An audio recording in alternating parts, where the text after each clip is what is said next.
बिस्मिल्लाहिर्रहमानिर्रहीम। इमरान खान साहब की रिहाई के यकनिकाती एजेंडे पर तहरीक इंसाफ 5 अगस्त को मुल्क भर में एहतजाज करने जा रही है। ये पुरअमन एहतजाज की कॉल अडियाला में बैठ के इमरान खान साहब ने खुद दी है।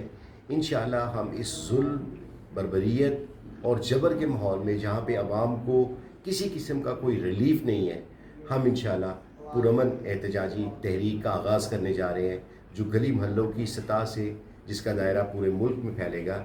इंशाअल्लाह मैं पूरे पाकिस्तानियों से, बिलखुसूस अपने हलके PP 149 लाहौर के जो तहरीक इंसाफ के कारकुनान हैं, जो तहरीक इंसाफ के लोग हैं, जो आम शहरी हैं, ये तहरीक इंसाफ की जद्दोजहद आम शहरी के लिए, इस मुल्क के लिए है।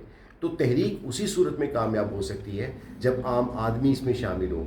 तो पूरे पाकिस्तान से, पूरे लाहौर से दरख्वास्त करते हैं कि इस पुरअमन तहरीक का हिस्सा बने, चूँकि ये आपके, मेरे बच्चों के मुस्तकबिल की, इस मुल्क की खुशहाली, इस मुल्क में लॉ एंड ऑर्डर की, कानून की हुक्मरानी की जद्दोजहद है। इसमें आप शामिल होंगे तो इंशाअल्लाह इस मुल्क में हम देखेंगे रूल ऑफ लॉ भी होगा, इंसाफ भी होगा और लोगों को रोज़गार के भी मौके होंगे। तो 5 अगस्त को इमरान खान की रिहाई के यकनिकाती एजेंडे पे इंशाअल्लाह पूरी तहरीक इंसाफ और हम लोग सड़कों पे होंगे।